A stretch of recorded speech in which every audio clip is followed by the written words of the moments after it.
কেকার স্বাদ কাহনে সকলকে স্বাগতম। আশা করি তোমরা সবাই খুব ভালো আছো, আমরাও ভালো আছি। ঘরে বানিয়েছিলাম পুডিং।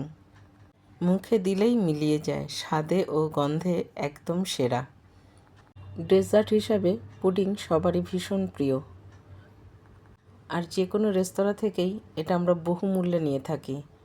তাই ঘরে কিভাবে সহজে বানিয়ে নেওয়া যায় আসো দেখে নিই, সঙ্গে থাকো। পুডিং করার জন্য সবার প্রথমে এখানে আমি সুগার ক্যারামেল তৈরি করে নেব। তার জন্য এখানে আমি 2 চামচ ভরে সুগার নিয়ে নিয়েছি। চিনিটা দেখো মেল্ট হতে শুরু করেছে। আর তোমরা যদি পরিমাণে অনেক করো তাহলে চিনির পরিমাণটা আর একটু বেশি নিতে হবে। আমি যেহেতু ছোট্ট একটা পাত্রে করব, সেই জন্য আমি একদম অল্প করে চিনি নিয়ে নিয়েছি। দেখো এখানে ক্যারামেল একদম তৈরি হয়ে গেছে। আমি যে পাত্রে বসাবো সেই পাত্রে নিয়ে নিয়েছি। ব্যাস নিচে এইভাবে একটুখানি ছড়িয়ে দিতে হবে, তাহলেই কিন্তু হয়ে যাবে। আর এটা সেট হওয়ার জন্য একটু সময় দিতে হবে। আর পুডিং করার জন্য এখানে আমি সুগার ও 2টো দারচিনিকে পাউডার করে নিয়েছি। পুডিং করার জন্য এখানে আমি 2টো ডিম নিয়েছি। আর এই পুডিংটা আমি তোমাদেরকে খুব সহজেই ঘরে বানিয়ে দেখাবো। তোমরাও খুব সহজেই কিন্তু এটা ঘরে বানিয়ে নিতে পারবে, কারণ যে কোনো রেস্তোরাঁতে এই পুডিং আমরা বহু মূল্যে নিয়ে থাকি, যেটা আমরা ঘরে খুব সহজেই কম খরচে বানিয়ে নিতে পারি। ডিমটাকে ভালো করে ফাটা হয়ে গেলে তার মধ্যে যে চিনিটাকে আমি এলাচ দিয়ে পাউডার করে রেখেছিলাম সেটা দিয়েও খুব ভালো করে ফেটিয়ে নিতে হবে, যাতে চিনির এতটুকু দলা না থাকে। মিশে যাওয়ার পরে এর মধ্যে দুধ দিয়ে দিয়েছি। দুধের সঙ্গেও সব কিছু ভালো করে ফেটে নিতে হবে। দেখো ছেঁকে নিয়েছি, এই জন্যই ছাঁকতে হবে। দেখেছো কত কিছু বেরিয়েছে।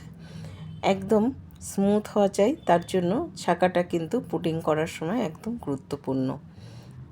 তোমরা এলাচের জায়গায় ভ্যানিলা এসেন্সও ব্যবহার করতে পারো। আমার কাছে অ্যাভেলেবেল ছিল না, সেই জন্য আমি এলাচ ব্যবহার করেছি।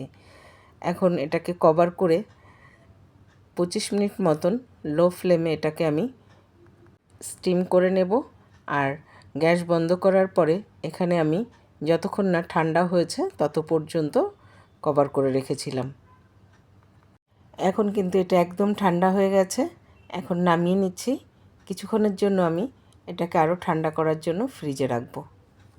ফ্রিজে যে ঠান্ডা করতে দিতে হবে এমন কিন্তু নয়, খুব গরম পড়েছে, সেই জন্য আমি একটু ফ্রিজে ঠান্ডা করতে দিয়েছিলাম। একটু বেশি সময় ফ্রিজে থাকাতে কিন্তু একটু বসেও গেছে, তাতে কোনো অসুবিধা নেই।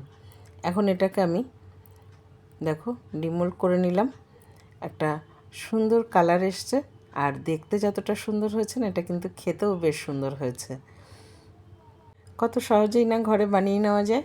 অবশ্যই ট্রাই করো, কিন্তু খেতে কিন্তু ভীষণ টেস্টি হয়। আর শেষ পাতে পুডিংয়ের মজা নেওয়া কিন্তু আলাদাই স্বাদ।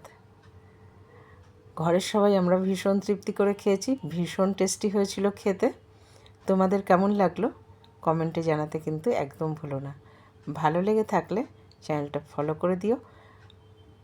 আর ইউটিউব থেকে দেখে থাকলে প্লিজ প্লিজ বন্ধুরা সাবস্ক্রাইব করে দিও। তাহলে আজ এখানেই শেষ করছি। সবাই ভালো থাকবে, সুস্থ থাকবে। দেখা হবে পরের আরেকটি ব্লগে।